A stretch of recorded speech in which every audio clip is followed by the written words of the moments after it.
அன்னை ஸ்ரீ சாரதா தேவி விரிவான வாழ்க்கை வரலாறு. அத்தியாயம் 21. குடும்பத் தலைவி. அன்னைக்கு இயற்கையின் மீதும் அதன் வனப்பின் மீதும் இருந்த ஈடுபாடு நமக்கு தெரிந்ததே. சிறு வயதிலிருந்தே ஜெயராம்பாடியின் பரந்த வயல்வெளிகளிலும் ஆற்றங்கரைகளிலும் பறந்து திரிந்தவர் அவர். கல்கத்தாவின் சந்தடியிலும் நெருக்கடியிலும் வாழ்வது என்பது அவரை பொறுத்தவரை ஒரு சிறைவாசம் போல்தான். பக்தர்களுக்காக அவ்வப்போது சென்றாலும் விரைவில் கிராமத்திற்கு திரும்பி விடுவார். பொதுவாக கிராமத்தில் அவர் முற்றிலும் தம்மை துணியால் போர்த்தி கொள்வதோ அவ்வளவு ஒதுங்கியிருப்பதோ கிடையாது. கல்கத்தா வாழ்க்கையிலிருந்து ஒரு மாறுபட்ட பெண்ணாகவே அவர் கிராமத்தில் வாழ்ந்தார். ஒருமுறை பக்தர் ஒருவர் அன்னை கோயால்பாராவிலிருந்து ஜெயராம்பாடி செல்வதற்கு பல்லக்கு ஏற்பாடு செய்தார். அதற்கு அன்னை, இதோ பாரப்பா, இது கிராமம். இங்கே நான் சுதந்திரமாக வாழ விரும்புகிறேன். கல்கத்தாவின் சிறை கூண்டிலிருந்து மீண்டு இங்கே வரும்போதுதான் நிம்மதி பெருமூச்சு விடுகிறேன். அங்கே நான் எச்சரிக்கையுடன் என்னை ஒடுக்கிக் கொண்டு வாழ வேண்டியுள்ளது. இங்கேயும் உங்கள் இஷ்டம் போல் கடிகாரத்தின் பின்னால் ஓட என்னால் முடியாது. நீ வேண்டுமானால் சரத்திற்கு இதை எழுதிவிடு என்று கூறினார். கிராமத்தின் எளிய வாழ்வை அன்னை அவ்வளவு நேசித்தார். இத்தனைக்கும் அந்த காலத்தில் அங்கெல்லாம் மலேரியா ஒரு நிரந்தர நோயாக இருந்தது. அதையும் அன்னை பொருட்படுத்தவில்லை. அன்னை தங்களுடன் கிராமத்தில் வாழ்வது அந்த மக்களுக்கு ஒரு இனிய அனுபவமாக இருந்தது. அத்துடன் அன்னையை காண பக்தர்கள் வருவதால் பழம், காய்கறி, பால், மீன் முதலியவற்றின் வியாபாரம் பெருகியது. இது கிராம மக்களின் ஏழ்மை வாழ்வில் வளம் சேர்த்தது. கருணை கடலான அன்னை இந்த காரணத்திற்காகவும் ஒருவேளை கிராமத்தில் வாழ எண்ணியிருக்கலாம். கிராமம் என்னும்போது நாம் குறிப்பிடுவது ஜெயராம்பாடியையே. அன்னை காமார்புகூரில் தங்கவில்லை. குருதேவர் அவதரித்த அந்த கிராமத்தின் மீது அன்னைக்கு மிகுந்த மதிப்பு இருந்தது. அங்கே குருதேவரின் நினைவாக ஓர் ஆலயம் எழுப்ப வேண்டும் என்றும் அவர் மிகுந்த ஆர்வம் கொண்டிருந்தார். கணவரின் ஊர் என்ற முறையிலும் அவருக்கு வாழ்க்கைப்பட்டு அந்த ஊரில் வாழ்ந்தவர் என்ற வகையிலும் அவர் காமார்புகூரையே தம் சொந்த ஊராக நினைத்தார். ஒருமுறை காசிக்கு சென்றபோது சம்பிரதாயப்படி ஒரு சடங்கை செய்தார். அப்போது புரோகிதர்கள் ஊரின் பெயரை கேட்டதற்கு அன்னை காமார்புகூர் என்றே கூறினார். தமக்கு குருதேவரின் பங்காக கிடைத்த அந்த சின்னஞ்சிறு குடிசையில் வேறு யாரையும் அனுமதிக்காமல் தம் சொந்த பணத்திலேயே அவ்வப்போது அதை பழுது பார்த்தும் நாள்தோறும் பெருக்கி விளக்கேற்றி தூய்மையாக வைத்து கொள்ளும்படியும் பார்த்து கொண்டார். இப்படி இருந்தும் அவர் நிலையாக வந்து தங்குகின்ற இடமாக காமார்புகூர் அமையவில்லை. ஜெயராம்பாடியே அந்த பேற்றினை பெற்றது. காமார்புகூரில் உறவினர்களும் ஊர் மக்களும் ஆன்மீக வாழ்க்கைக்கு பிரதிகூலமான ஒரு சூழ்நிலையை உருவாக்கியதுதான் இதற்கு முக்கிய காரணம் என்றாலும் அதற்கு வேறொரு காரணமும் இருந்தது. அது அன்னையின் கடமை உணர்வும் கருணையும். தாம் குடும்பத்தில் வாழ்வதையும் தம்பியர் மற்றும் உறவினரிடம் பாசத்துடன் பழகுவதையும் யாராவது குறை கூறும்போது அன்னை, அவர்கள் என்னை எப்படி புரிந்து கொள்வார்கள்? பிறந்த குடும்பத்தை நான் கவனித்தேயாக வேண்டும். அதனால்தான் பெற்றோர், தம்பியர், நாத்தனார்கள், மருமக்கள் என்ற குடும்பத்தினர் ஒவ்வொருவருக்காகவும் துடிக்கிறேன். அவர்களிடம் பட்ட கடனை அடைத்தே தீர வேண்டும். இல்லாவிட்டால் அவர்களை பற்றி நான் ஏன் கவலைப்படுகிறேன்? குருதேவர் கூட தமது தாயை பராமரித்தார். அண்ணன் மகனான ராம்லாலுக்கு தட்சிணேஸ்வர கோவிலில் வேலை வாங்கி கொடுத்தார் என்று பதில் கூறுவார். அன்னை சம்பிரதாயப்படி துறவரம் ஏற்கவில்லை. தம்மை இல்லற பெண்ணாகவே கருதினார். ஆன்மீகத்தின் மிக உயர்நிலைகளை தொட்டவராக இருந்தும் தாம் சாதாரண பெண் அல்ல என்பது தெரிந்தும் அவர் ஒருபோதும் தமது இல்லற கடமைகளை மறக்கவில்லை.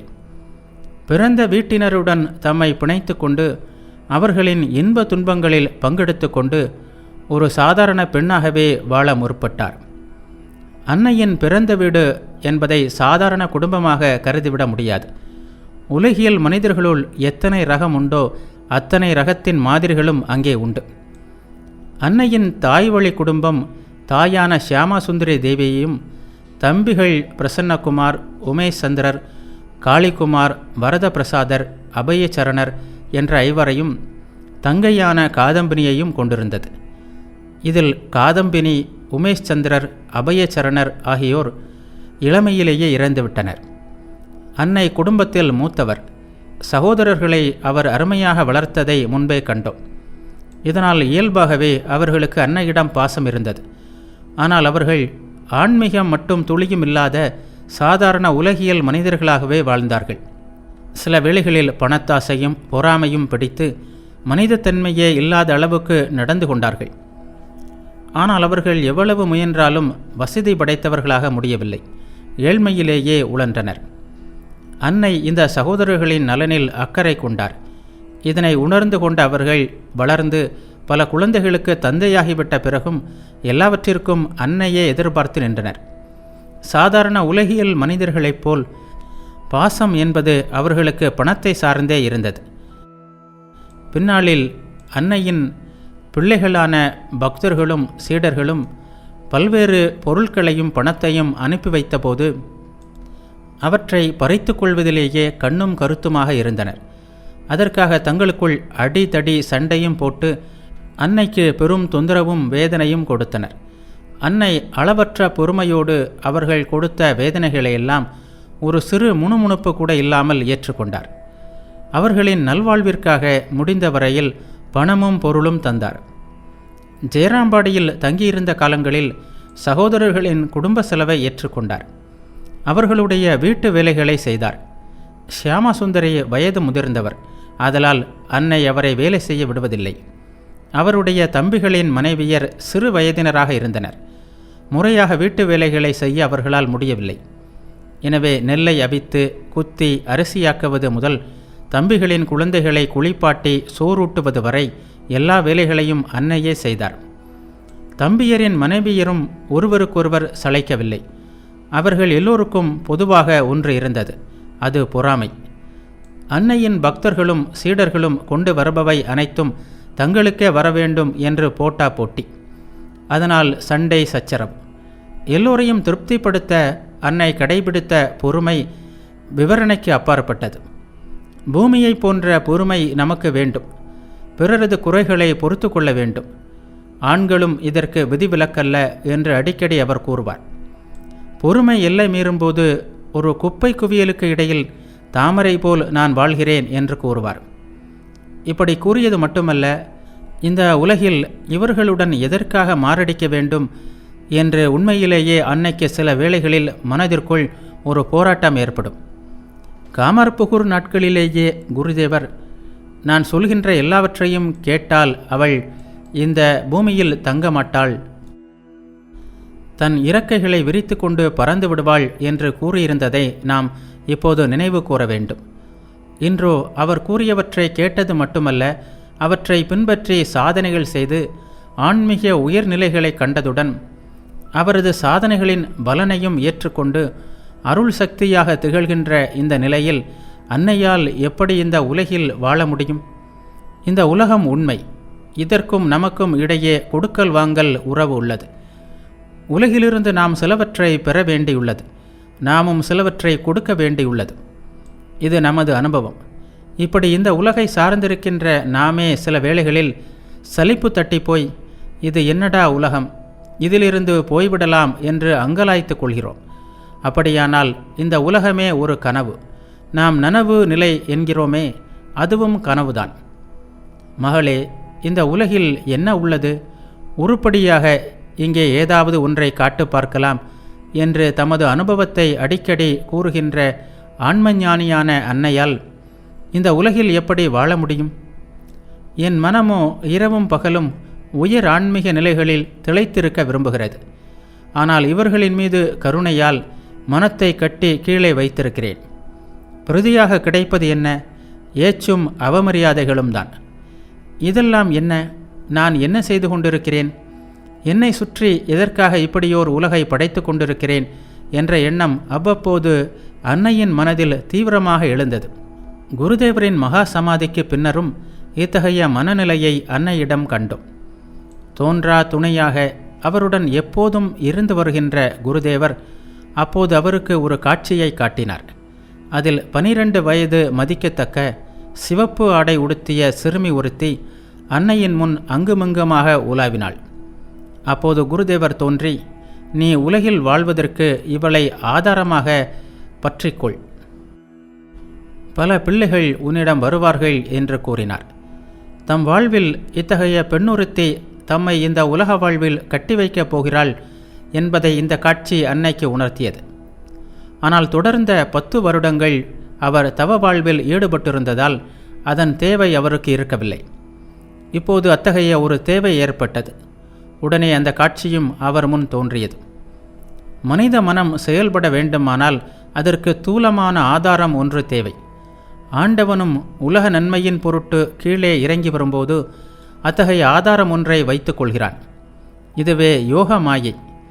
எனது மாயையால் நான் அவதரிக்கிறேன் என்று ஸ்ரீகிருஷ்ணர் கீதையில் கூறியுள்ளார். அவதரிக்கும்போது இறைவனும் மாயை வசப்படுகிறார், நாமும் மாயை வசப்படுகிறோம். இரண்டும் ஒரே விதமான பிணைப்பா? இல்லவே இல்லை. நம் விஷயத்தில் மாயை சக்தி வாய்ந்ததாக இருந்து நம்மை அதன் கட்டுக்குள் வைத்திருக்கிறது. நாம் நினைத்தாலும் மாயையிலிருந்து விடுபடுவது அவ்வளவு சுலபம் அல்ல. இறைவன் விஷயத்தில் மாயை அவரது கட்டுக்குள் இருக்கிறது. அவர் இந்த உலகில் செய்ய வேண்டிய பணிகளை அதன் மூலம் செய்துவிட்டு மாயையை உதறி விடுகிறார். அப்படி அன்னையின் வாழ்வில் வந்த யோக மாயை ராது. அன்னையின் கடைசி தம்பியான அபயரின் மகள் ராது. அபயர் கல்கத்தாவில் மருத்துவ படிப்பு படித்து கொண்டிருந்த போது 1899ஆம் ஆண்டு திடீரென காலரா நோய் கண்டு காலமானார். அப்போது அவரது மனைவி சுரபாலா கர்ப்பிணியாக இருந்தார். மரணப்படுக்கையில் இருந்த அபயர் தன் மனைவியையும் பிறக்கப் போகும் குழந்தையையும் கவனித்து கொள்ளும்படி அன்னையின் கைகளை பிடித்து கொண்டு அழுதார். மற்ற சகோதரர்களை விட அன்னைக்கு அவரிடம் ஆழ்ந்த பாசம் இருந்தது. ஆதலால் தம்பியின் வேண்டுகோளை ஏற்றுக்கொண்டார். சில மணி நேரங்களில் அபயரின் உயிர் பிரிந்தது. அன்னை அளவில்லாத துயரமடைந்தார். தம்பியின் மரணத்தால் அவர் பட்ட வேதனையை விட சிறுவயதிலேயே ஒரு குழந்தைக்கு தாயாகி அந்த குழந்தையும் பிறப்பதற்கு முன்பே கணவனை இழந்து கைம்பெண்ணாக நிற்கும் சுரபாலாவை பார்த்துதான் மிகவும் வேதனைப்பட்டார். சுரபாலாவுக்கு நேர்ந்த இந்த கதியை கண்டு அவளை வளர்த்த அவளுடைய பாட்டையும் அத்தையும் அடுத்தடுத்து இறந்து போனார்கள். வரிசையாக இத்தனை துயரங்களையும் அந்த பரிதாபத்திற்குரிய பெண்ணால் தாங்க முடியவில்லை. அவளது மூளை கலங்கிவிட்டது.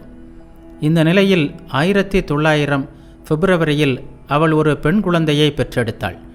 அவள்தான் ராதா ராணி. செல்லமாக ராது என்றும் ராதி என்றும் அழைக்கப்பட்டாள். வாழ்க்கையின் மிக முக்கியமான நேரத்தில் கணவனையும் பிறகு தன் பாட்டி அத்தைகளையும் இழந்து துன்பப்பட்டதால் சுரபாலா அறிவு தெளிவை பெரும்பாலும் இழந்துவிட்டாள்.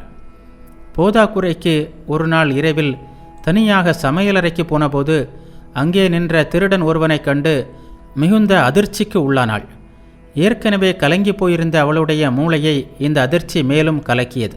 அவள் பைத்தியக்காரியானாள்.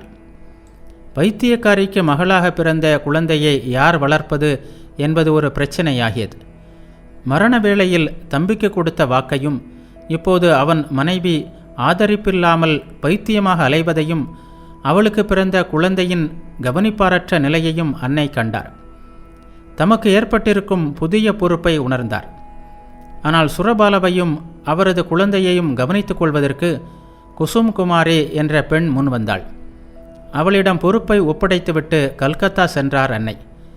கல்கத்தா சென்றாரே தவிர அங்கே அன்னையால் முன்பு போல் நிம்மதியாக இருக்க முடியவில்லை. பச்சை குழந்தை ராதுவை குசும் குமாரி சரியாக பார்த்து கொள்வாளோ, பைத்தியக்காரியான தாய் குழந்தையை என்ன செய்வாளோ என்ற நினைப்பும் தவிப்பும் அவருடைய நிம்மதியை குலைத்தன. அப்போது அவருக்கு ஒரு காட்சி தெரிந்தது. அன்னை அந்த காட்சியை பற்றி பின்னாளில் கூறினார். ஒரு நாள் மாலை நான் பூஜை செய்து கொண்டிருந்தேன். அப்போது நாடக மேடையில் திரை விலகுவது போல் திடீரென்று என் மனதிலிருந்து ஒரு திரை விலகியது. ஜெயராம்பாடியில் சின்னஞ்சிறு குழந்தையான ராது கவனிக்க ஆளில்லாமல் கொடுமைக்கு ஆளாக்கப்படுகிறாள். அவளது பசிக்கு கொஞ்சம் பொறி மட்டுமே கொடுக்கப்பட்டிருந்தது. கவனிப்பார் யாரும் இல்லாததால் குழந்தை அதை தின்றபடியே தெரு புழுதியில் வீழ்ந்து கிடந்தாள். அந்த குழந்தையின் தாயோ பல்வேறு நிறத்துணிகளை கிழித்து கைகளில் கட்டிக்கொண்டு திரிகிறாள். மற்ற குழந்தைகள் நன்றாக கவனிக்கப்படுகின்றன. ராதுவின் இந்த நிலைமையை கண்டபோது என் தலையை யாரோ தண்ணீருக்குள் அழுத்தி பிடிப்பது போல் துடித்தேன். நானே நேரடியாக அந்த குழந்தையின் பொறுப்பை எடுத்துக்கொள்ளாவிட்டால் அதன் கதி இவ்வாறுதான் ஆகும் என்பது எனக்கு தெரிந்தது. அன்னையால் அதன் பிறகு கல்கத்தாவில் இருக்க முடியவில்லை. உடனே ஜெயராம்பாடை திரும்பினார். அவர் கண்ட காட்சி அங்கே நிதர்சனமான உண்மையாக இருந்தது. தந்தையையும் இழந்துவிட்டாள், தாயோ பைத்தியம். இந்த பரிதாபத்திற்குரிய குழந்தையை என்னையன்றே வேறு யார் கவனிப்பார்கள் என்று எண்ணியவாறே ராதுவை வாரி எடுத்தார். அப்போது குருதேவர் அன்னையின் முன் தோன்றி, நீ முன்பு கண்ட சிறுமி இவளே, இவளை உன் ஆதாரமாக பற்றிக்கொள், இவள் யோகமாயை என்று கூறி மறைந்தார். இந்த காட்சியை பற்றி அன்னை பிற்காலத்தில் சொல்லும்போது, அந்த கணத்தில்தான் உலகை மயக்குகின்ற மகாமாயை என்னை தன் பிடியில் சிக்க வைத்தாள் என்று கூறினார். அப்போதிலிருந்து தனது வாழ்நாளின் இறுதியில் வரை, அந்த மாயையை துண்டித்து கொள்ளும் வரை ராதுவிடம் அவரது பாசம் அளவிட முடியாததாக இருந்தது. ராதுவை பிரிந்திருக்க அவரால் முடியவில்லை. ராது தம்மை பிரியவும் அவர் விடுவதில்லை. ராது அருகில் இல்லை என்றால் அவரால் சாப்பிட முடியாது. அவள் அருகில் இல்லாமல் அவரால் தூங்க முடியாது. தடித்த ஒரு சங்கிலியால் இந்த சிறுமியுடனும் அவள் மூலம் குடும்பத்தினருடனும் கட்டப்பட்டவர் போல் ஆனார் அன்னை. ராது அழகானவளாக இருந்தாள். அவளது கள்ளம் கபடமற்ற பாங்கு காண்போரை கவர்வதாக இருந்தது. அவள் அன்னையை அம்மா என்றே அழைத்தாள். சொந்த தாயை மொட்டையம்மா என்று கூப்பிடுவாள். ஏனெனில் அந்த காலத்து இந்து விதவைகளின் வழக்கப்படி சுரபாலா அடிக்கடி மொட்டையடித்து கொள்வாள். சுரபாலாவை பொறுத்தவரை பக்தர்கள் கொண்டு வருகின்ற பழம் மற்றும் பண்டங்கள் அனைத்தும் ராதுவுக்கே உரியவை. அவற்றை அவர் வேறு யாருக்கும் கொடுப்பதை பார்த்துவிட்டால் அதோ மீண்டும் வாரி வழங்குகிறாள். ராதுவின் எதிர்காலம் என்னவாகும்? ராது, வந்துவிடு, உன் அத்தை மற்றவர்களுக்குத்தான் எல்லாம் கொடுப்பாள், உனக்கென்று ஒன்றுமே வைக்கவில்லை. நீ ஏன் அவளுடன் வாழ வேண்டும்? வா, நம் வீட்டிற்கு போகலாம் என்று ராதுவை எழுப்பாள். ஆனால் ராதுவுக்கு இது சற்றும் பிடிக்காது. அவள் சுரபாலாவை திட்டிவிட்டு அன்னையிடம் வந்து விடுவாள். முடிந்த அளவு சுரபாலாவிடமிருந்து அகன்றே இருந்தாள் அவள். காலம் கடந்தது. ராதுவின் உடம்பு வளர்ந்ததை தவிர மனம் வளரவில்லை. உலகத்தை புரிந்து கொள்ளவோ நல்லது கெட்டதை தெரிந்து கொள்ளவோ அவளால் முடியவில்லை. எளிதில் எரிச்சலும் கோபமும் அடைவாள். விசித்திரமான போக்கும் வழிக்கு கொண்டு வரவே முடியாத இயல்பும் அவளிடம் இருந்தன. அன்னை சுரிந்த அளவற்ற அன்பும் அவளுடைய சுகத்திற்கு அவர் பட்ட வேதனைகளும் கூட அவளை மாற்ற முடியவில்லை. இதை கண்டு அன்னை மிகவும் மனம் நொந்தார். ஒரு நாள் வேதனையுடன், இந்த ராதுவோடு நான் படும் வேதனைகளை பார். கௌரி தன் பெண்ணை எவ்வளவு அற்புதமாக வளர்த்திருக்கிறாள், நானோ குரங்காக வளர்த்திருக்கிறேன் என்றார். ராதுவும் அன்னையிடம் அன்பு கொண்டிருந்தாள். ஆனால் அவளை பொறுத்தவரையில் அன்பு என்பது அன்னையிடம் அளவுக்கு மிஞ்சிய சலுகைகளையும் வசதிகளையும் பெறுவதாகவே இருந்தது. எனவே அன்னையை மதிக்காமல் பலர் முன்னிலையில் அலட்சியமாக நடத்தினாள். காரணமே இல்லாமல் அவர் மீது எரிச்சல் கொண்டு கேவலமாக பேசவும் சபிக்கவும் செய்தாள். கையில் எது இருந்தாலும் அன்னையின் மீது வீசி எறிவாள். அவரை உதைத்தாள், காரை துப்பினாள், அவர் முன் கூச்சலிட்டாள். வேறு எந்த மனித ஜீவனும் தன் பொறுமையை இழந்து போகும்படி அவ்வளவு மோசமாக நடத்தினாள். ராது தன்னை விட அன்னையை அதிகமாக நேசிப்பதை சுரபாலாவால் பொறுத்து கொள்ள முடியவில்லை. பொறாமையால் வெந்த அவளது பைத்தியக்கார மூளை விசித்திரமான கற்பனைகளை அதற்கு காரணங்களாக கண்டுபிடித்தன. இந்த கற்பனைகளை வைத்துக்கொண்டு அன்னை தனியாக இருக்கும்போதும் பலர் முன்னிலையிலும் அவரை திட்டிக்கொண்டே இருந்தாள். பிறந்ததிலிருந்து அடிக்கடி நோயில் படுத்துவிடுகின்ற ராதுவுக்கு அன்னை மருந்து கொடுப்பார். இதை காணும் சுரபாலா, ஐயோ, என் மகளை சாகடிப்பதற்காக மருந்துகளை கொடுக்கிறாளே என்று கத்துவாள். மற்றொரு முறை, அப்போது ராதுவுக்கு திருமணம் முடிந்துவிட்டது. தன் மருமகன் கிணற்றில் மூழ்கி செத்துவிட்டதாக எப்படியோ ஓர் எண்ணம் சுரபாலாவின் மூளையில் புகுந்துவிட்டது. ஐயோ ஐயோ என்று அடித்து கொண்டு வீட்டில் உள்ள எல்லோரிடமும் கிணற்றில் கிடக்கும் தன் மருமகனை காப்பாற்றும்படி கூச்சல் போட்டு அமர்க்களம் செய்தாள். பேசாமல் இருக்கும் எல்லோரையும், அதிலும் முக்கியமாக அன்னையை ஏசினாள். இறுதியில் மருமகனை நேரில் கொண்டு வந்து நிறுத்தும் வரை வீட்டை நரகமாக்கிவிட்டாள். இன்னொரு முறை அவள் தன் நகைகளையும் ராதுவின் நகைகளையும் எடுத்துக்கொண்டு தந்தையின் வீட்டிற்கு சென்றாள். அவளுக்கு தந்தை மட்டுமே இருந்தார். பணப்பைத்தியமான அவர் நகைகளை பறித்து கொண்டு அவளை விரட்டிவிட்டார். நகைகளை பறிகொடுத்த துயரத்தில் சுரபாலா நேராக சிம்மவாகினி கோவிலுக்கு சென்று, என் நகைகளை கொடு என்று தேவியிடம் முரண்டு பிடித்து அழ ஆரம்பித்தாள். அன்னை அப்போது வீட்டில் அமர்ந்திருந்தார். அவரது அருகில் இருப்பவர்களின் காதில் விழாத அந்த அழுகுரல் அன்னையின் காதில் விழுந்தது. நான் போக வேண்டும், நான் போக வேண்டும். அந்த பைத்தியம் சிம்மவாகினியை போய் தொந்தரவு செய்து கொண்டிருக்கிறாள். பாவம், அவளுக்கு என்னை தவிர யார் இருக்கிறார்கள் என்று பரிவுடன் கூறியபடியே கோவிலுக்கு ஓடினார். அவளை சமாதானம் செய்து வீட்டிற்கு அழைத்து வந்தார். ஆனால் சுரபாலாவோ அன்னையின் மீதே பழியை போட்டு, நீதான் என் நகைகளை பிடுங்கி வைத்து கொண்டாய் என்று அரட்ட ஆரம்பித்தாள். அதற்கு அன்னை, அது குப்பை, அது என்னிடம் இருக்குமானால் எப்போதோ எறிந்து விட்டிருப்பேன் என்றார். எப்படியோ சுரபாலாவிடமிருந்து செய்தியை அறிந்ததும் அவளுடைய தந்தையை அழைத்து நகைகளை கொடுத்து விடும்படி பலவாறு கெஞ்சி கேட்டார் அன்னை. கிழவர் கொடுப்பதாக இல்லை. கடைசியில் கல்கத்தாவிலிருந்து வந்த அன்னையின் ஒரு சீடர் சில போலீசாருடன் சென்று நகைகளை மீட்டு வந்தார். நாள்தோறும் இந்த பைத்தியக்காரியால் ஏற்படும் வேதனைகளை பொறுத்து கொள்ள முடியாத அன்னை, நான் சிவபெருமானை முள் நிறைந்த வில்வ இலைகளால் பூஜை செய்தேன் போல் இருக்கிறது, அதனால்தான் இவர்கள் என்னை முள்ளாக இப்படி குத்துகிறார்கள் என்றார். அன்னை ஸ்ரீ சாரதா தேவியின் விரிவான வாழ்க்கை வரலாறு. சுரபாலாவின் மனதில் ஒரு கருத்து ஆழமாக பதிந்திருந்தது. அது அன்னைக்கு வருகின்ற எல்லா பணமும் சொத்துக்களும் கடைசியில் ராதுவுக்குத்தான் சேரும் என்பதாகும். இதனால் அன்னையின் பெயரில் சுவாமி சாரதானந்தர் கல்கத்தாவில் வீடு கட்டிய போது அவள் அடைந்த மகிழ்ச்சிக்கு அளவே இல்லை. அதே வேளையில் அன்னை தமக்கு வரும் பணத்திலோ பழங்கள், துணிகள் முதலான பொருட்களிலோ வேறு யாருக்காவது சிறிது கொடுத்துவிட்டால் கோபம் கொண்டு அமளி துமளி செய்து விடுவாள்.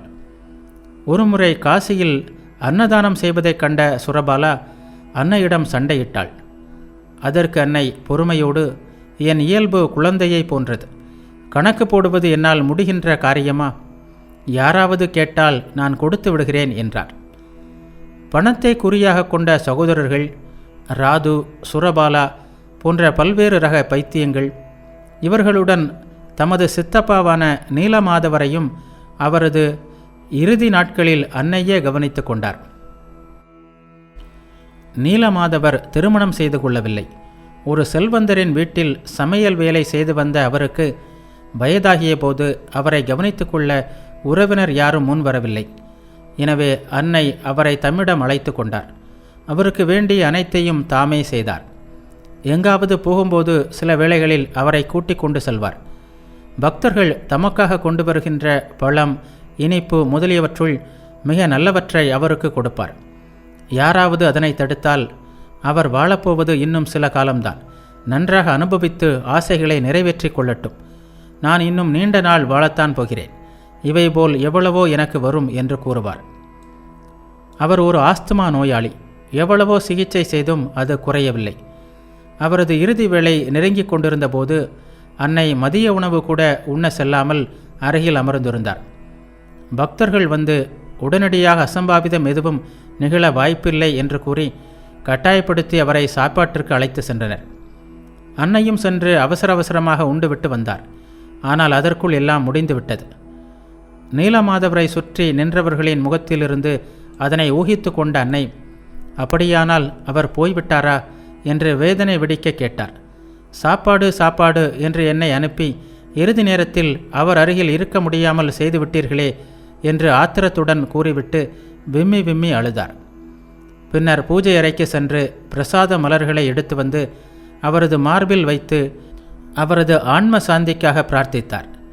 இது கல்கத்தாவில் 1905ஆம் ஆண்டு நிகழ்ந்தது. அடுத்த ஆண்டு அன்னை மற்றொரு பேரிழப்பை சந்திக்க நேர்ந்தது. அது ஷியாமா சுந்தரையின் மறைவு. ஒரு நிறைவான வாழ்க்கையை வாழ்ந்து முடித்திருந்தார் அவர். தன் மகளை அம்மா என்று அழைக்க குழந்தைகள் இல்லாமல் போய்விடுமோ என்ற ஆரம்பத்தில் அவரிடமிருந்த ஏக்கம் இந்த நாட்களில் மறைந்துவிட்டது. அன்னை ஜெயராம்பாடியில் வாழத் தொடங்கிய காலத்திலிருந்தே பக்தர்கள் அவரை காணவும் மந்திர தீட்சை பெறவும் வர தொடங்கியிருந்தனர். அவர்கள் அன்னையை அம்மா என்றும் தன்னை பாட்டி என்றும் உரிமையுடன் அழைப்பது கேட்டு செவி குளிர்ந்தார் ஷியாமா.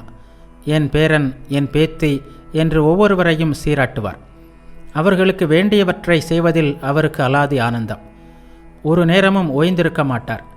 மாடுகளை கவனித்துக் கொள்வது, மாட்டு தொழுவத்தை சுத்தம் செய்வது, வயலில் வேலை செய்பவர்களுக்கு உணவு கொண்டு போய் கொடுப்பது, சமைப்பது, நெல் குத்துவது என்று ஏதாவது ஒரு வேலையை இழுத்து போட்டு கொண்டு செய்த வண்ணமே இருப்பார். எந்த வேலையில் ஈடுபட்டிருந்தாலும் அவரது முகம் மலர்ச்சியாகவே காணப்படும்.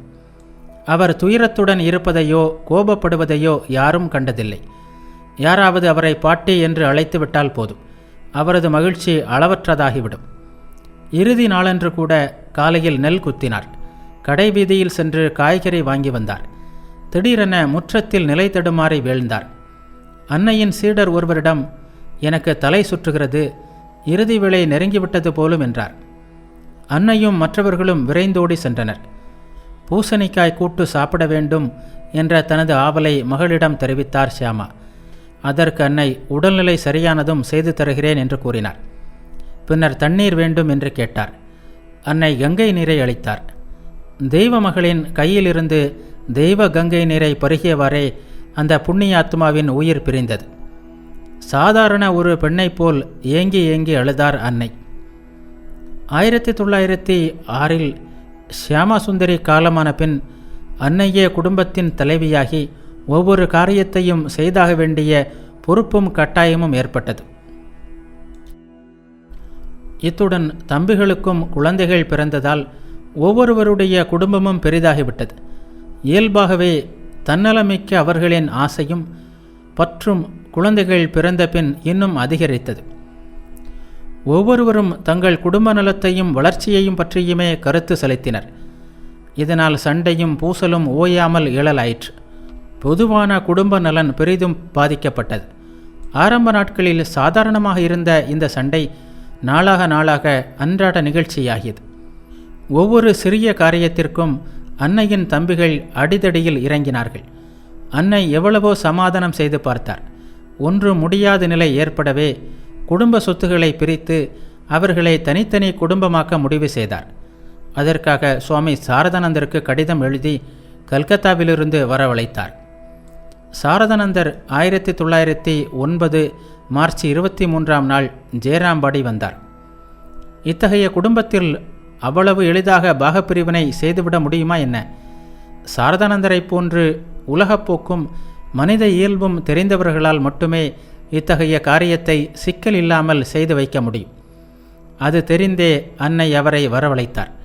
அவரும் அதை அன்னையின் பேராசியாக ஏற்றுக்கொண்டார். மகான்கள் ஒரு பிரச்சனையை அணுகும் விதமே அலாதியானது. ஜெயராம்பாடி வந்த சாரதானந்தர் உடனடியாக பாகப்பிரிவினை வேலையை ஆரம்பிக்கவில்லை. மாறாக பெரும்பாலான நேரம் அன்னையின் தம்பியருடன் குருதேவரை பற்றி பேசினார். தாம் அப்போது பதிப்பிக்க துவங்கியிருந்த சுவாமி விவேகானந்தரின் ஞானயோக நூலின் வேலையிலும் ஈடுபட்டார். அதே வேளையில் குடும்பத்தினரின் மனப்போக்கை நன்கு கவனித்தார். அதனை ஓரளவுக்கு தெரிந்து கொண்ட பின் பாகப்பிரிவினை வேலையை தொடங்கினார்.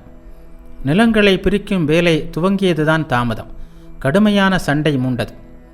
ஒரு நாள் அந்த சண்டை உச்சக்கட்டத்தை அடைந்தது. நிலம் சம்பந்தப்பட்ட பத்திரங்கள் காளியின் பொறுப்பில் இருந்தன. பிரசன்னரோ அந்த பத்திரங்களில் தனக்கும் சம உரிமை இருப்பதாக கூறி காளியின் கையிலிருந்து எல்லா பத்திரங்களையும் பிடுங்க எத்தனித்தான். 2 பேருக்கும் சண்டை தொடங்கியது. சுவாமி சாரதானந்தர் இடையில் புகுந்து இருவரையும் பிரித்து அமைதியுற செய்தார். இவ்வாறு பலவிதமான சண்டை சச்சரவுகளுக்கு இடையிலும் எல்லோரும் ஏற்றுக்கொள்ளும்படியாக சாரதானந்தர் சொத்துக்களை பிரித்தார். நிலம், வீடு முதலிய பொருட்கள் எல்லாம் எல்லோருக்கும் மனநிறைவு தரும்படி பங்கிடப்பட்டன. இத்தனை குழப்பத்திலும் அன்னையின் அமைதி சாரதானந்தரை வெகுவாக கவர்ந்தது. அதனை அவர் ஒரு பிரம்மச்சாரியிடம், பார், இவர்களின் சண்டையால் நாம் ஆத்திரப்படுகிறோம். அன்னையை பார், அவரது சகோதரர்கள் என்னென்ன பிரச்சனைகளை உருவாக்குகிறார்கள். ஆனால் அவர் சிறிதாவது பதட்டம் அடைகிறாரா? என்ன சமநிலை, என்ன அமைதி என்று கூறினார். பாகப்பிரிவினை முடிந்தபின் அன்னையிடம், இனிமேல் நீங்கள் எங்கு தங்குவீர்கள் என்று கேட்டார்கள். அதற்கு அன்னை, குருதேவர் எலிகள் தோண்டிய வளைகளில் பாம்புகள் வாழ்க்கை நடத்தும் என்று அடிக்கடி சொல்வார். எனக்கென்று தனி வீடு எதற்கு? பிரசன்னனின் வீட்டிலும் காளியின் வீட்டிலுமாக தங்கிக் கொள்கிறேன் என்றார். அவருக்கென்று 1915ஆம் ஆண்டு தனியாக ஒரு வீடு கட்டப்படும் வரையில் ஜெயராம்பாடிக்கு வந்தபோதெல்லாம் பிரசன்னரின் வீட்டிலும் காளியின் வீட்டிலுமே மாறி மாறி தங்கினார். ஆனாலும் பிரசன்னரின் வீட்டில் தங்குவதையே வழக்கமாக கொண்டிருந்தார். ஏனென்றால் நளினி, மாக்கு என்னும் 2 பெண் குழந்தைகளை விட்டுவிட்டு பிரசன்னரின் மனைவி இறந்து போனாள். பிரசன்னர் 2ஆம் முறையாக சுவாசினி என்ற பெண்ணை திருமணம் செய்து கொண்டார். அந்த பெண் சிறு வயதினளாக இருந்தாள். அவளால் அந்த 2 பெண்களையும் பொறுப்போடு வளர்க்க முடியவில்லை. தாயற்ற அந்த குழந்தைகளை வளர்க்கும் பொறுப்பையும் ஏற்று அன்னை பிரசன்னரின் வீட்டிலேயே தங்கினார். சொத்துக்களை பிரித்த பிறகாவது சகோதரர்களுக்கு இடையே பொறாமையும் சண்டை சச்சரவுகளும் ஓய்ந்ததா என்றால் இல்லை. ஏனென்றால் அவர்கள் அனைவருமே மிகவும் மதிப்பு வாய்ந்த பொது சொத்தாக அன்னை இருந்தார். அந்த சொத்திடமிருந்து ஒருவர் அதிகமான உதவியை பெற்றுவிடுவதோ அல்லது பெற்றுவிட்டதாக கற்பனை செய்து கொள்வதோ தான் இப்போதைய சண்டைக்கு காரணம். அதனால் அன்னை அடைந்த வேதனை சொல்லொண்ணாதது. அத்தகைய நிகழ்ச்சிகள் சிலவற்றை காண்போம். ஒருமுறை அன்னை கல்கத்தாவிலிருந்து சீடர்கள் சிலருடன் ஜெயராம்பாடி வந்தார். ஆமோதருக்கு அருகில் யாராவது வந்து தங்களை ஆற்றை கடத்தி கூட்டி செல்லுமாறு தம்பிகளுக்கு எழுதியிருந்தார். ஆனால் யாரும் வரவும் இல்லை, யாரையும் அனுப்பி வைக்கவும் இல்லை. நேரம் வேறு மாலை மங்கி இருட்டத் தொடங்கியிருந்தது. இதை கண்ட சீடர் ஒருவர், அம்மா, உங்கள் தம்பிகளை பார்த்தீர்களா? நீங்கள் வருவது தெரிந்தும் ஓர் ஆளை கூட அனுப்பி வைக்கவில்லையே என்று வருத்தத்துடன் கூறினார். அன்னை வீட்டிற்கு சென்றபின் தம்மை பார்க்க வந்த சகோதரர்களிடம், நான் எவ்வளவு தொலைவிலிருந்து வருகிறேன், என் குழந்தைகளும் உடன் வருகிறார்கள், ஆற்றை தாண்டியல்லவா வர வேண்டும், நீங்கள்தான் வர முடியாது, ஓர் ஆளையாவது அனுப்பக்கூடாதா என்று கேட்டார். அதற்கு பிரசன்னர், அக்கா, காளிக்கு பயந்துதான் நான் வரவில்லை. நான் வந்தால் உன்னிடம் பணம் பறிப்பதற்காகத்தான் இப்படியெல்லாம் செய்கிறேன் என்று சண்டைக்கு வருகிறான். நீ ஒரு விலை மதிப்பில்லாத செல்வம் என்பது எனக்கு தெரியாதா? இருந்தும் என்னால் ஒன்றும் செய்ய முடியவில்லை. அக்கா, இனி வரும் பிறவிகளிலும் நான் உன் சகோதரனாக பிறக்க வேண்டும் என்று அருள் புரி என்றார். இதை கேட்ட அன்னை, உங்கள் குடும்பத்திலா? அப்படி கனவு கூட காணாதே. இப்போது பிறந்து நான் படுகின்ற துன்பம் போதாதா? மறுபடியும் உங்கள் சகோதரியாக பிறப்பதா? வேண்டவே வேண்டாம். அப்பா, நான் உங்களுக்காகவா இந்த குடும்பத்தில் பிறந்தேன்? இல்லவே இல்லை. என் தந்தை மிக சிறந்த ராமபக்தர், என் தாயோ கருணையே வடிவெடுத்தவர். அவர்களுக்காகத்தான் இந்த குடும்பத்தில் பிறந்தேன் என்று கூறினார்.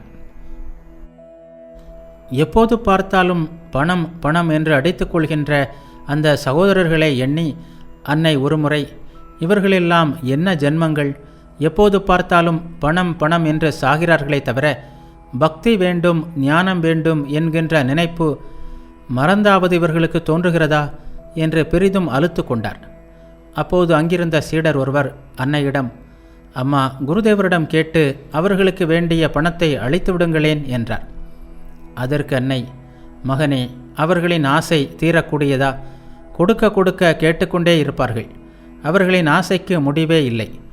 உலகியல் மக்களுக்கு திருப்தி என்பது உண்டா என்ன என்று கேட்டார். ஆனால் ஒருமுறை தப்பித்தவறி ஞானமும் பக்தியும் வேண்டும் என்ற ஆசை காளிக்கு வரத்தான் செய்தது. ஆனால் வந்த வேகத்திலேயே அது பறந்தும் விட்டது. அந்த நிகழ்ச்சி வருமாறு, அன்னையை தரிசிக்க கிரீஷ் ஜெயராம்பாடி வந்திருந்தார். அவர் காளியிடம் ஆன்மீக பேரரசுக்கு குருதேவியாக விளங்குகின்ற அன்னையை தமக்கையாக பெற்றும் அவரிடம் பணம் பணம் என்று அவர் அடித்துக் கொள்வதை மிகவும் கண்டித்து பேசினார். காளிக்கும் ஏதோ புத்தியில் உரைத்தது போல் இருந்தது. உடனே கைகள் இரண்டையும் குவித்தபடி பக்திமயமாக அன்னையை சென்று வணங்கினார். அன்னைக்கு அவரது மனநிலை நன்றாக தெரிந்திருந்தது. எனவே, டே காளி, என்ன இதெல்லாம்? நான் குருவும் இல்லை, தேவியும் இல்லை, உன் அக்காதான், அக்காவே தான், எழுந்திரு என்றார். காளிக்கு இது மிகுந்த திருப்தியை கொடுத்தது.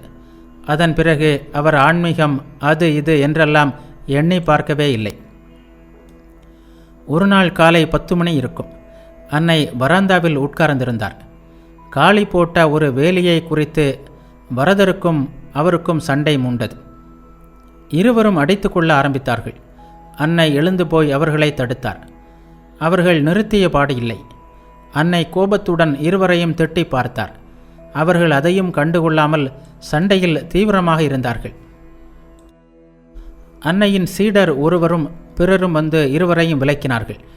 அதன் பின்னர் இருவரும் தங்கள் வீட்டிற்கு சென்று அங்கிருந்தபடி நெடுநேரம் ஒருவரை ஒருவர் ஏசிக்கொண்டிருந்தனர். அன்னையும் வீட்டிற்குள் சென்றார். உள்ளே சென்று அமர்ந்ததும் குலுங்கி குலுங்கி சிரிக்க ஆரம்பித்தார். சிரித்தபடியே, ஓ மகாமாயையின் விசித்திரம்தான் என்ன! காலம் காலமாக இந்த பூமி அழியாமல் இருக்கிறது. மரணம் வரும்போது மனிதனால் இதிலிருந்து ஒரு துரும்பை கூட எடுத்து போக முடியாது. இந்த சாதாரண உண்மையை கூட மனிதன் அறியாமல் அடித்து கொள்கிறானே, என்ன விந்தை இது என்று கூறிவிட்டு மீண்டும் நெடுநேரம் சிரித்தார். அவரால் சிரிப்பை அடக்கவே முடியவில்லை. சகோதரர்கள் அனைவருமே பணத்திற்காக அன்னையை பல வழிகளிலும் பிழிந்தெடுத்தனர். இவர்களுள் காளி கொடுத்த வேதனைதான் அதிகம். கட்டுமஸ்தான தேகத்துடன் பார்ப்பவர்கள் அஞ்சக்கூடிய உருவத்தோடு கூடியவர் காளி. அவருக்கு கோபம் வந்தால் கண்கள் இரத்தம் போல சிவந்துவிடும். ஆ ஊ என்று பயங்கரமாக கத்துவார். குடும்பத்தில் எல்லோருமே அவரிடம் பயப்படுவார்கள். அவரது பண வெறியும் அளவற்றதாக இருந்தது. ஜெகதாத்திரி பூஜை, குருதேவர் அல்லது அன்னையின் பிறந்தநாள் விழா என்று எது நடந்தாலும் அவரிடம்தான் பொறுப்புகளை ஒப்படைக்க வேண்டும். ஏனெனில் வாங்குகின்ற ஒவ்வொரு பொருளிலும் திருடி பணம் சேர்ப்பார். அதன் மூலம் நல்ல வருமானம் வரும். யாராவது எதிர்த்து பேசிவிட்டால் அவ்வளவுதான். எல்லாவற்றையும் வீசி எறிந்துவிட்டு விழாவே நடக்காதபடி அல்லது அன்னையின் மனம் வருந்தும்படி ஏதாவது செய்வார். ஒருமுறை விழா ஒன்றின் போது இப்படித்தான் செய்துவிட்டார். அதோடு அன்று முழுவதும் சாப்பிடாமல் இருந்தார். அதனால் அன்னையும் பட்டினி கிடக்க நேர்ந்தது. இத்தகைய குழப்பங்கள் நேர்வதை தவிர்ப்பதற்காக விழா என்று வந்தால் பொறுப்பை காளியிடம் கொடுத்து விடுவார் அன்னை. அவர் செய்வதை மற்றவர்கள் குறை சொல்லாமலும் பார்த்து கொள்வார். வீட்டின் அருகில் 3 சகோதரர்களுக்கும் சொந்தமான ஒரு நிலம் இருந்தது. அன்னை அந்த இடத்தில்தான் பிறந்தார். அன்னை பிறந்த அந்த இடத்தில் ஓர் அடையாளக்கல் நடுவதற்கு பக்தர்கள் சிலர் விரும்பினர். அதற்காக கற்களையும் செதுக்கி கொண்டு வந்தனர். ஆனால் சகோதரர்கள் அந்த நிலத்தில் தங்களுக்கு இருக்கும் உரிமையை விட்டு கொடுக்க விரும்பவில்லை. எனவே அந்த வேலையும் நடக்கவில்லை. கொண்டு வந்த கற்கள் அப்படியே கிடந்தன. அப்போது ஜெயராம்பாடி வந்திருந்த அன்னையின் பெங்களூர் சீடரான நாராயண ஐயங்கார் அந்த இடத்தில் அன்னையின் வசதிக்காக ஒரு கிணறு வெட்ட விரும்பினார். இதை அறிந்த காளி அந்த நிலத்தில் தனக்கிருக்கும் சிறிய பங்கிற்கு மிகுந்த பணம் பறிக்க திட்டமிட்டார். அந்த திட்டம் நிறைவேறவில்லை. பிறகு அந்த இடத்தை அன்னையின் மூலம் சாரதானந்தரிடம் அவரும் மற்ற தம்பியரும் பெரும் தொகையை பெற்றுக்கொண்டு விற்றனர். சாரதானந்தர் அந்த இடத்தில் கிணற்றை வெட்டினார். இரவும் பகலும் தம்பிகளின் குடும்பத்திற்கு இப்படி அன்னை உழைப்பதைக் கண்ட கிரீஷ் ஒருமுறை, நாமெல்லாம் அன்னையை தேவி பராசக்தியாக போற்றுகிறோம். ஆனால் அந்த தேவியோ தம் தம்பிகளுக்கு காலையிலிருந்து இரவு வரை இப்படி ஓயாமல் பாடுபடுகிறார். இதை பார்க்கும்போது இவர்கள் முற்பிறவியில் அன்னைக்காக எவ்வளவு கடுமையான தவங்களை செய்திருக்க வேண்டும் என்று தெரிகிறது. அதனால்தான் இப்படிப்பட்ட அன்னையை தமக்கையாக பெற்றிருக்கிறார்கள் என்று கூறினார். அன்னைக்கு ஏற்பட்ட தொந்தரவுகள் இத்துடன் நின்றனவா என்றால் இல்லை.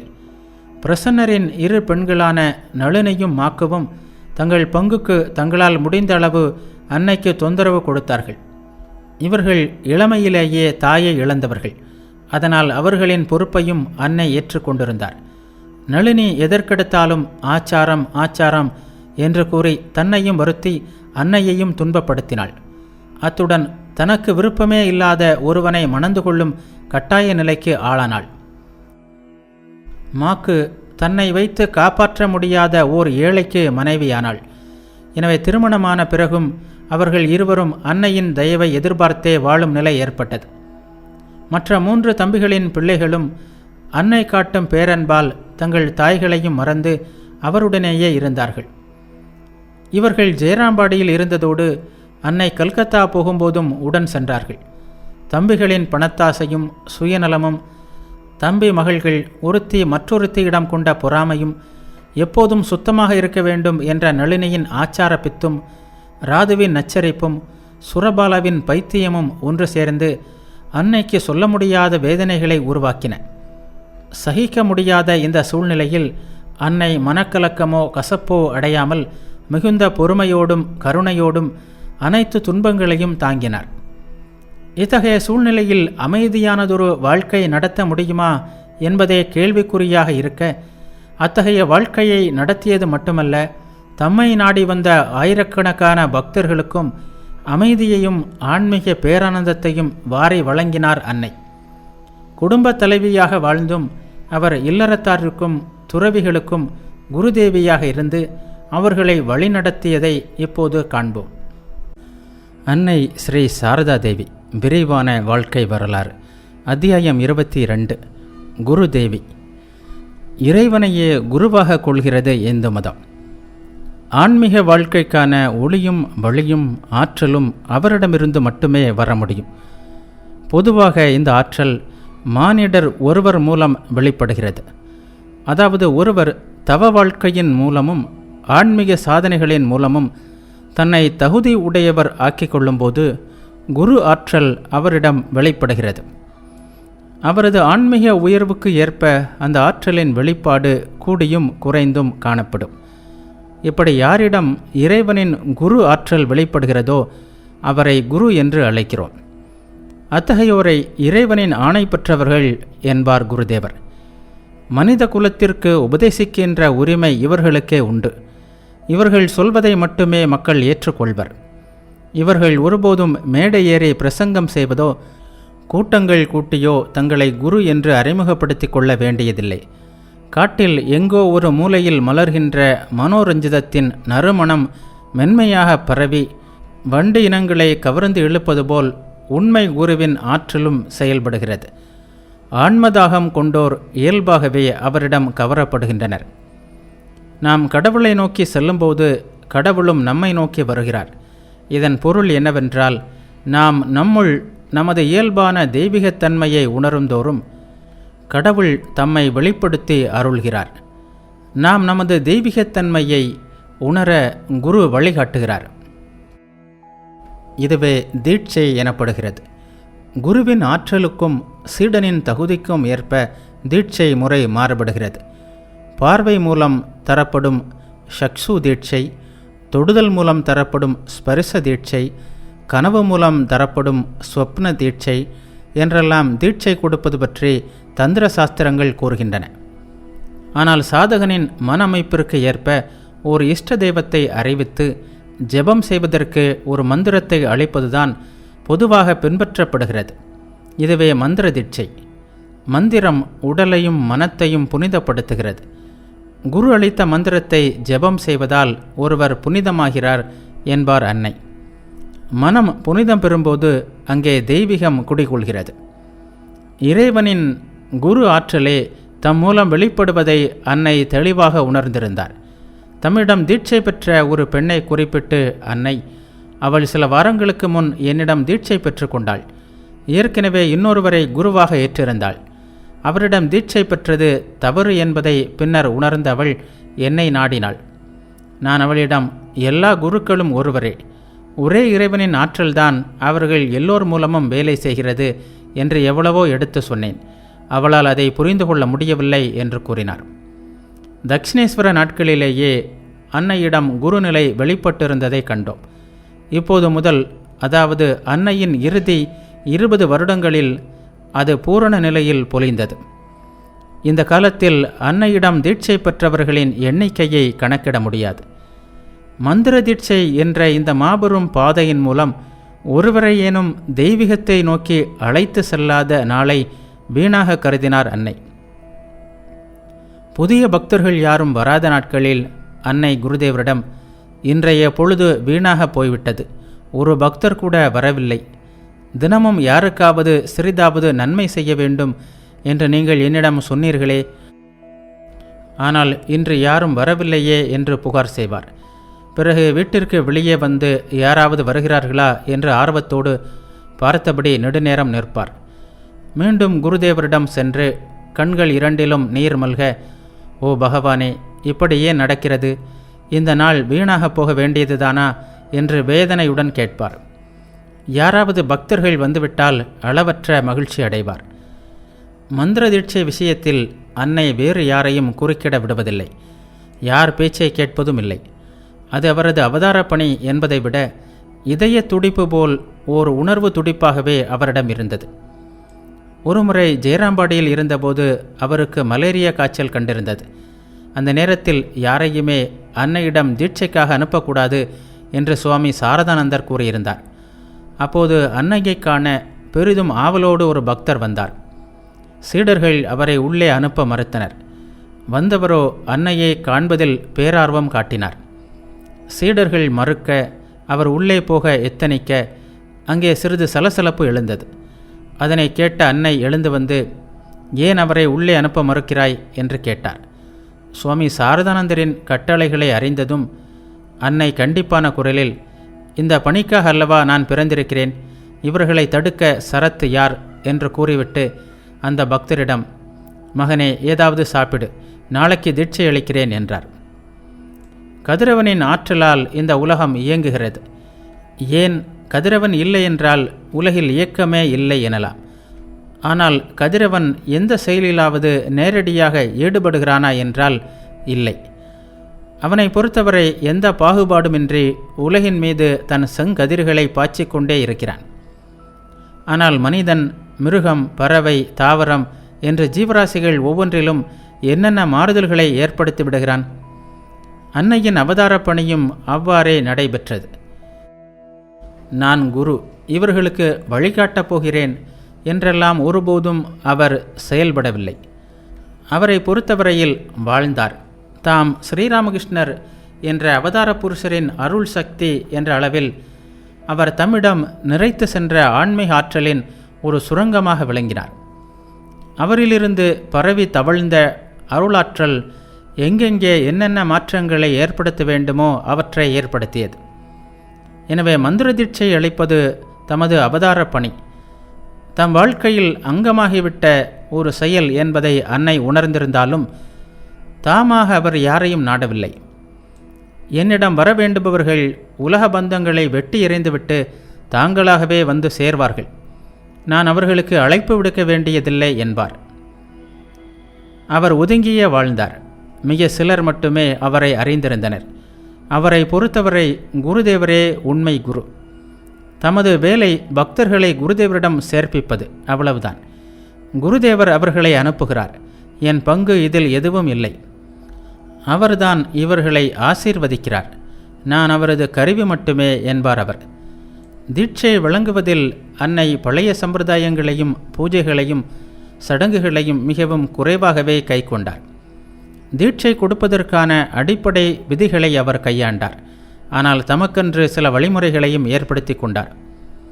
சாதாரணமாக அவர் காசியில் யாருக்கும் தீட்சை அளிப்பதில்லை. காசி சிவபெருமானின் இடம். அங்கு அவர் ஒருவரே குரு என்பார். அதுபோல் குருதேவரின் பிறந்த நாளிலும் யாருக்கும் தீட்சை தருவதில்லை. பொதுவாக தம் குடும்பத்தில் உள்ளவர்களுக்கும் அன்னை தீட்சை அளிப்பதில்லை. வேறு என்ன வேண்டும், இங்கு நீங்கள் பிறந்ததே போதும் என்று கூறிவிடுவார். ஆனால் பிரசன்னரின் மனைவியான சுவாசினி மிகவும் வேண்டிக் கொண்டதற்கு இணங்க அன்னை அவருக்கு தீட்சை அளித்தார். பின்னர் மாக்கு, பூதேவ், அவன் மனைவி ராது, மன்மதன் போன்றோருக்கும் தீட்சை அளித்தார். இவர்களுள் சுவாசினி அன்னையிடம் மிகுந்த பக்தி பூர்வமாக இருந்தாள். இத்தகைய சில நியதிகளை தவிர அவர் எந்த சட்டத்தையும் சம்பிரதாயத்தையும் கடைபிடிக்கவில்லை. சூழ்நிலைகளுக்கு ஏற்ப பூஜை செய்யும் போதும் தீட்சையின் போது சடங்குகளை குறைத்து கொள்ளவோ முற்றிலும் நீக்கவோ செய்வார். மரணத்தீட்டு, மாதவிலக்கு போன்ற நாட்களில் கூட சிலரை சில வேளைகளில் பூஜை செய்ய அனுமதித்தும் தீட்சை அளித்தும் இருக்கிறார். பூஜைக்கு முன் தேநீர் போன்ற பானங்களை அருந்துவதற்கும் மாமிச உணவு உண்பவர்களை தொடர்ந்து அந்த உணவுகளை சாப்பிடவும் அனுமதித்தார். ஏனெனில் ஆன்மாவிற்கும் உடம்பிற்கும் எந்தவித தொடர்பும் இல்லை.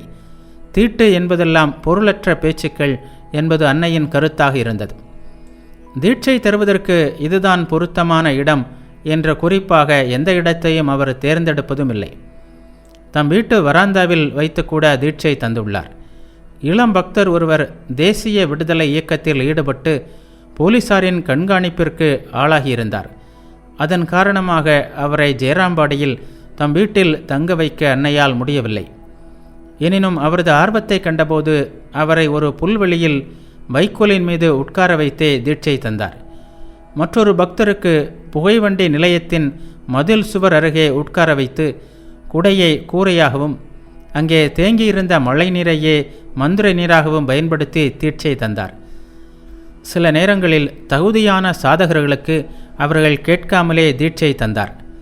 8-10 வயதான சிறுவர்கள் தீட்சை வேண்டுமென்று கெஞ்சும்போது கோலாப்மா முதலியவர்கள் தடுத்தும் கூட அவர்களுக்கு தீட்சை தந்து ஆசீர்வதித்தார். ஒரு நாள் ஒருவன் நெடுஞ்சான் கிடையாக வீழ்ந்து அன்னையின் கால்களை பிடித்து கொண்டு தீட்சை வேண்டுமென்று மனதில் பிரார்த்தித்தவாறே அழுதான். அன்னை அதே இடத்தில் நின்றபடியே அவனுக்கு தீட்சை தந்தார். தமது சிறுவயது சிநேகிதை ஒருத்திக்கு படுக்கையில் படுத்தவாறே தீட்சை தந்தார். இவ்வாறு அன்னையின் கருணைக்கு சம்பிரதாயமும் சடங்கும் ஒருபோதும் குறுக்கே நிற்கவில்லை. பொதுவாக காலையில் பூஜையை முடித்த பிறகே அன்னை தீட்சை அளிப்பார். தீட்சை பெறுபவர்கள் அவரிடம் முன்பே அனுமதி பெற்றிருக்க வேண்டும். தீட்சை தருவதற்கும் மிக குறைவான நேரமே ஆகும். ஒருமுறை சீடர் ஒருவர் சுவாமி சாரதானந்தரிடம், அன்னை தீட்சை தர 2-3 நிமிடங்களே ஆகின்றன, நீங்கள் அரை மணிக்கும் மேலாக எடுத்துக்கொள்கிறீர்களே ஏன் என்று கேட்டார். அதற்கு அவர், அன்னையின் விஷயமே வேறு. அவர் ஒருவரை குருதேவரிடம் அர்ப்பணிப்பதற்கு அவனை தொடுவதோ அல்லது நினைப்பதோ கூட போதுமானது. நான் குருதேவரிடம் என் சீடனை ஒப்புவிக்கவும் அவர் ஏற்றுக்கொள்வதை தெரிந்து கொள்ளவும் நெடுநேரம் தியானம் செய்ய வேண்டியிருக்கிறது என்றார். சீடருக்கு ஏற்ற மந்திரம் மனதில் உடனடியாக தோன்றிவிடுவதும் அன்னை விரைவில் தீட்சை தருவதற்கான காரணமாக இருக்கலாம். தேவைக்கும் தகுதிக்கும் ஏற்ப அன்னை சிலருக்கு கனவிலும் தீட்சை அளித்ததுண்டு, உபதேசிப்பதுண்டு. நேரிலோ படத்திலோ அன்னையை பார்த்திராத சிலர் கனவில் அவரை சாட்சாத் தேவியாக கண்டுள்ளனர். சிலர் கனவில் அவரிடமிருந்து முழுமையாகவோ சில வேளைகளில் அரைகுறையாகவோ மந்திரத்தை பெற்றுள்ளனர். அது மட்டுமல்ல, அவர்கள் அவரை நேரில் சந்தித்து தீட்சை பெற்றபோது கனவில் பெற்ற அதே மந்திரத்தை நேரிலும் அளித்ததை கண்டனர். சிலருக்கு அன்னை கனவின் மூலமோ நேரிலோ கொடுத்த அறிவுரைகளால் மிகப்பெரிய ஆபத்துகளிலிருந்து தப்பியுள்ளனர். ஆனால் அன்னையை பொறுத்தவரை கனவிலோ அல்லது அதுபோன்ற அசாதாரண வழிகளிலோ தம்மிடம் தீட்சை பெற்றார்கள் என்பதற்காக மட்டும் அவற்றை பெரிதாக எடுத்துக்கொள்வதில்லை. அவர்களுக்கு நேரடியாக தீட்சை அளிக்கும் வேளையில் தமது அக உணர்வில் எழும் மந்திரத்துடன் பொருந்துவதாக இருந்தால் மட்டுமே அதை பயன்படுத்தும்படி அவர் கூறினார். பல நேரங்களிலும் அவை பொருந்தின, சில வேளைகளில் பொருந்தாமலும் போயின. அவ்வாறு பொருந்தாத போது கனவில் பெற்ற மந்திரத்திற்கு துணையாக ஒரு மந்திரத்தை அளிப்பார் அல்லது சிறிது மாற்றி கொடுப்பார். அதை பயன்படுத்த வேண்டாம் என்றும் சிலரிடம் அன்னை தடுத்ததும் உண்டு. குசும்குமாரிக்கு அன்னையிடம் தீட்சை பெற வேண்டும் என்ற பேராவல் இருந்தது. ஆனால் பல முறை முயன்றும் ஏதேதோ தடைகளின் காரணமாக அவரால் அன்னையிடம் செல்ல முடியவில்லை. இதே வேளையில் ஒரு நாள் அவர் கனவில் அன்னையிடமிருந்து ஒரு மந்திரத்தை பெற்றார். அதன் பின் அந்த மந்திரத்தை ஜெபிக்க துவங்கினார். ஆனால் ஏனோ அந்த மந்திரம் தனக்கு பொருந்தாதது போல் அவருக்கு தோன்றியது. சில நாள் கழித்து அவள் அன்னையிடம் சென்று தன் கனவு பற்றி கூறினாள். அன்னை இதை கேட்டதும், மகளே, யாரோ உன்னை அழிக்க முயல்கிறார்கள். அதற்காகத்தான் 3 தெய்வங்களின் பெயரில் என்னை போன்ற வடிவத்தின் மூலமாக உனக்கு இந்த மந்திரம் கனவில் கொடுக்கப்பட்டிருக்கிறது. முடிந்த அளவு சீக்கிரம் அந்த மந்திரத்தை மறந்துவிடு. இங்கே வந்துவிட்டாய், இனி நீ பயப்பட வேண்டியதில்லை என்றார். பின்னர் புதிய மந்திரத்தை கொடுத்து தீட்சை தந்தார். அன்னை கனவில் வழிகாட்டி அருள் புரிந்தவர்களுள் கிரீஷ் சந்திரகோஷின் வாழ்க்கை நிகழ்ச்சி சிறந்த உதாரணமாக அமைகிறது. கிரீஷ் குருதேவரின் இல்லற சீடர், பிரபல நாடக ஆசிரியர், நடிகர், சிறந்த கவிஞர், குடிகாரரும் தீயொழுக்கம் கொண்டிருந்தவருமான அவர் குருதேவரின் பேரருளினால் வாழ்க்கை திருத்தி அமைக்க பெற்றவர். எனவே குருதேவரிடம் அசைக்க முடியாத நம்பிக்கை கொண்டிருந்தார். அன்னை புனிதமானவர், குரு பத்தினி என்ற அளவில் மட்டுமே அவருக்கு அன்னையிடம் மதிப்பு இருந்தது. ஆனால் அன்னை ஆன்மீகத்தில் மிக உயர்ந்தவர், குருதேவரின் அருள் சக்தி என்பதை அவர் உணரவில்லை. குருதேவர் மறைந்த 2 ஆண்டுகளுக்கு பின் அவருக்கு ஒரு மகன் பிறந்தான். அவன் குருதேவரின் அருளால் பிறந்ததாக கிரீஷ் நம்பினார். அந்த சிறுவன் அன்னையிடம் மிகுந்த பாசம் கொண்டிருந்தான். அன்னையும் அவனை பார்த்ததும் ஆசையோடு தூக்கி தம் மடியில் அமர்த்தி கொள்வார். 1890 அன்னை வராக நகரில் ஒரு பக்தரின் வீட்டில் தங்கியிருந்தார். கிரீஷ் அப்போது இந்த சிறுவனுடன் அங்கே சென்றான். பேச்சு கூட வராத 3 வயது குழந்தையான அவன் அன்னையை சந்திக்க மிகவும் ஆசைப்பட்டான். சைகையாலும் மழலை மொழியாலும் தன் ஆசையை பலவாறாக வெளிப்படுத்தினான். ஒரு பக்தர் அவனை மாடியிலிருந்து அன்னையிடம் எடுத்து சென்றார். அன்னையை கண்டதும் அவன் நெடுஞ்சான் கிடையாக தரையில் வீழ்ந்து வணங்கினான். பின்னர் கீழே வந்ததும் கிரீஷை மேலே போகுமாறு வற்புறுத்தினான். அதற்கு கிரீஷ், பாவமே உருவான நான் அன்னையை எப்படி பார்ப்பேன் என்று தயங்கினார். ஆனால் அந்த சிறுவனின் வற்புறுத்தலின் காரணமாக அவனை கைகளில் தூக்கியபடி மேலே சென்றார்.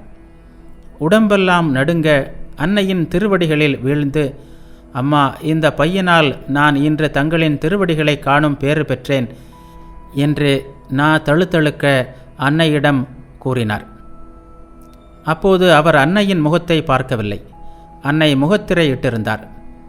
துரதிர்ஷ்டவசமாக இந்த பையன் சில காலத்திற்குள் இறந்து விட்டான். கிரீஷ் மனமுடைந்து விட்டார். அவரது துயரத்தை கண்ட சுவாமி நிரஞ்சானந்தர் அவரிடம் அன்னையை சென்று தரிசிக்குமாறு கூறினார். எனவே அவருடனும் மற்றும் சில துறவிகளோடும் ஜெயராம்பாடி சென்றார் கிரீஷ். இப்போது கிரீஷ் அன்னையை 2ஆம் முறையாக தரிசிக்கிறார். அன்னையின் முன் நெடுஞ்சான்கிடையாக வணங்கிய கிரீஷ் அன்னையின் முகத்தை பார்த்த உடனே ஆழ்ந்த சிந்தனை வசப்பட்டவராய் அங்கிருந்து விடுவிடென்று வெளியே வந்து தனியாக அமர்ந்தார். உடன் வந்தவர்கள் அவருடைய திடீர் மாற்றத்திற்கான காரணம் தெரியாமல் திகைத்தனர். கடைசியில் சுவாமி நிரஞ்சானந்தர் கிரீஷிடம் சென்று காரணத்தை கேட்டார். நெடுநேரம் அமைதியாக இருந்த கிரீஷ் அவரிடம், எனக்காக அன்னையிடம் போய் ஒன்று கேட்டு வர வேண்டும். எனது 19ஆம் வயதில் என் கனவில் தோன்றியவர் அன்னைதானா என்பதை கேட்டு வாருங்கள் என்றார். நிரஞ்சனானந்தர் சென்று கேட்டபோது அன்னை, ஆம், தோன்றியது நான்தான் என்று அவரிடம் தெரிவித்தார். அதன் பிறகு கிரீஷ் அதை பற்றிய விபரத்தை தெரிவித்தார். 19ஆம் வயதில் கிரீஷ் மிக கடுமையான நோயால் பீடிக்கப்பட்டார். அப்போது அவர் நாத்திகராக இருந்தார். மருத்துவர்கள் கைவிட்ட அந்த நிலையில் ஒரு நாள் அவருக்கு கனவொன்று தோன்றியது. அதில் திடீரென்று வானமெங்கும் தெய்வீக ஒளி நிறைந்தது. மெல்ல மெல்ல அது அவரை நோக்கி வந்து இறுதியில் ஒரு தேவியாக வடிவம் கொண்டது. அந்த தேவி அவரது அருகே அமர்ந்து அவரிடம், மகனே, நீ வேதனையில் துடிக்கிறாய் அல்லவா என்று கேட்டார். பின்னர் சிறிது பிரசாதத்தை அவரது வாயில் ஊட்டி உண்ண செய்துவிட்டு மறைந்தாள். இந்த நிகழ்ச்சிக்கு பிறகு கிரீஷ் படிப்படியாக குணமடைந்தார். அவள் யார் என்று அறிய அவர் எவ்வளவோ முயன்றார். பலன் எதுவும் கிடைக்கவில்லை. ஒருவேளை தனக்கு நினைவு தெரியும் முன் இறந்து போன தன் தாயாக இருக்கும் என்று கருதி அது பற்றி சிந்திப்பதை விட்டுவிட்டார். ஆனால் இப்போது அன்னையை பார்த்ததும் அந்த தேவியின் முகசாயல் அன்னையிடம் இருப்பதைக் கண்டு அவருக்கு பிரமிப்பாகிவிட்டது. மீண்டும் இருமுறை அன்னையிடம் கனவில் வந்தது அவர்தானா என்று கேட்டபோது 2 முறையும் அன்னை, அது நான் தான் என்று கூறினார். கடைசியாக சொல்லும்போது, கனவில் வந்தது நான் தான், அது மட்டுமல்ல, உண்மையிலேயே நான் உன் அன்னை, அன்னையே தான். உன் குருவின் மனைவி என்பதாலோ செயற்கையாக வைத்துக்கொண்ட உறவு முறையாலோ வெறும் பேச்சுக்காகவோ அல்ல, உண்மையில் நான் தான் உன் தாய் என்றார். அன்றிலிருந்து அன்னையிடம் கிரீஷின் பக்தி அளவிட முடியாததாகியது. நிரஞ்சனின் அருளால் நான் என் அம்மாவை கண்டுகொண்டேன் என்பார் அவர். பலமுறை ஜெயராம்பாடிக்கு அன்னையை காண செல்வார் கிரீஷ். அவர் வரும்போதெல்லாம் அன்னையே அவரது தேவைகளை கவனிப்பார். கிரீஷ் தூங்கி எழுந்ததும் தேநீர் குடிக்கும் பழக்கம் உள்ளவர். இதை அறிந்ததும் அன்னை தாமே அண்டை அயலாரிடம் சென்று பால் வாங்கி வந்து அவருக்கு அந்த நேரத்தில் தேநீர் கொடுப்பார். கிரீஷுக்கு தெரியாமல் அவரது படுக்கை விரிப்பை நாள்தோறும் தாமே துவைத்து வைப்பார். சுவையான பதார்த்தங்கள் சமைத்து கிரீஷின் அருகில் அமர்ந்து பரிமாறவும் செய்வார். அன்னை கல்கத்தாவில் இருக்கும்போது கிரீஷ் அடிக்கடி வந்து அவரை தரிசிப்பார். ஒருமுறை கல்கத்தாவிலிருந்து ஜெயராம்பாடிக்கு அன்னை புறப்பட்ட போது அவர் வழி அனுப்ப வந்தார்.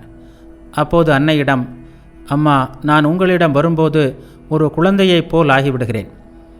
நான் மட்டும் இளைஞனாக இருந்தால் உங்களுக்காக ஓடியாடி எல்லாவிதமான சேவைகளையும் செய்வேன். ஆனால் எனக்கோ வயதாகிவிட்டது. நீங்கள் எங்களுக்கு சேவை செய்கிறீர்கள், நாங்கள் ஏற்றுக்கொள்கிறோம். ஜெயராம்பாடி மக்களுக்கு சேவை செய்ய இப்போது அங்கு போகிறீர்கள். அவர்களுக்காக சமையல் கட்டில் நின்று சமையலும் செய்ய போகிறீர்கள். நான் எப்படி தங்களுக்கு சேவை செய்ய முடியும்? சேவை செய்வது என்ன என்பது பற்றித்தான் எனக்கு என்ன தெரியும் என்று கூறினார்.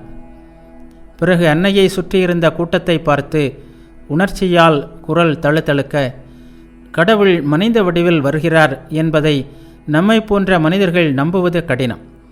ஒரு நாட்டுப்புற பெண்ணின் வடிவில் அண்ட சராசரங்களின் தாயான பராசக்தி இதோ நம்முன் நிற்கிறாள். அவளது சந்நிதியில் நாம் நிற்கிறோம் என்பதை உணர முடிகிறதா? உருவம்தான் நாட்டுப்புற பெண், ஆனால் உண்மையில் அன்னை இந்த புவனங்களின் ஈஸ்வரியான புவனேஸ்வரி, மகாமாயை, மகாசக்தி. மனிதர்கள் நல்ல கதியை அடையவும் அதே நேரத்தில் பெண்மை லட்சியத்தை உலகம் உணர்ந்து கொள்ளவும் அவர் அவதரிக்கிறார் என்றார். தெய்வீக காட்சி மூலம் அன்னை அருள் புரிந்ததை சுவாமி ராமகிருஷ்ணானந்தரின் வாழ்வில் காண்கிறோம். அன்னையின் திருப்பாதங்கள் தென்னகத்தில் படுவதற்கு சுவாமிகளே முக்கிய காரணமாக இருந்தார். இடையறாத உழைப்பின் காரணமாக இளம் வயதிலேயே நோயுற்று உதுபோதனில் படுத்த படுக்கையாக ஆனார். அது 1911 ஆகஸ்ட். இறுதி நாட்களில் அவருக்கு அன்னையை காண வேண்டும் என்ற ஆவல் எழுந்தது. அன்னை அப்போது ஜெயராம்பாடியில் இருந்தார். சுவாமிகளின் ஆவலை அன்னை அறிந்தாலும் அவரால் உடனடியாக வர முடியவில்லை. ஆனால் கருணை கடலான அவர் நேரில் வந்து நிறைவேற்ற முடியாத ஆவலை தெய்வீக காட்சியின் மூலம் பூர்த்தி செய்தார். சுவாமிகள் பூவுலகில் வாழ்ந்த கடைசி இரவன்று இந்த காட்சி அவருக்கு கிடைத்தது. தமது அனுபவத்தை மறுநாளே ஓர் அன்பர் மூலம் கிரீஸுக்கு தெரிவித்து ஒரு பாடலாக எழுத செய்தார். அந்த பாடல் வருமாறு: துக்க இரவு கழிந்துவிட்டது, நான் எனது என்ற கோரமான கனவு கலைந்துவிட்டது, வாழ்வு சாவு என்ற பிரமை இனி இல்லை, ஞான சூரியன் உதிக்கிறான், அன்னை புன்முறுவல் புரிகிறாள், வரம் அபயம் இரண்டையும் தாங்கிய கரங்களுடன் அவள் காட்சி தருகிறாள், உரத்த குரல் எழுப்பி துந்துபி முழங்க ஜெயகோஷம் செய்யுங்கள், மரணத்தை வெல்வதான அவளது திருநாமம் புவி முழுவதும் நிறைந்துள்ளது, கலங்காதே மகனே, குருதேவரின் திருப்பாதங்களை இதோ பார், தொல்லைகள் யாவும் போய்விடும், வேதனைகள் அனைத்தும் தீர்ந்துவிடும் என்று அன்பு மொழி கூறுகிறாள் அவள். இரு கண்களிலும் கருணை பொங்க என் அருகில் நிற்கிறாள். மங்களமயமான அவள் மக்களை காக்கும் தேவி அல்லவா? அதே நாள் பிற்பகலில் மகா சமாதியில் ஆழ்ந்தார் சுவாமிகள். அன்னை இந்த செய்தியை கேட்டபோது என் இதயமே வெடித்துவிட்டது என்று கூறி அழுது புலம்பினார். பல நாட்கள் அவரை பற்றியே கண்ணீருடன் பேசிக்கொண்டிருந்தார்.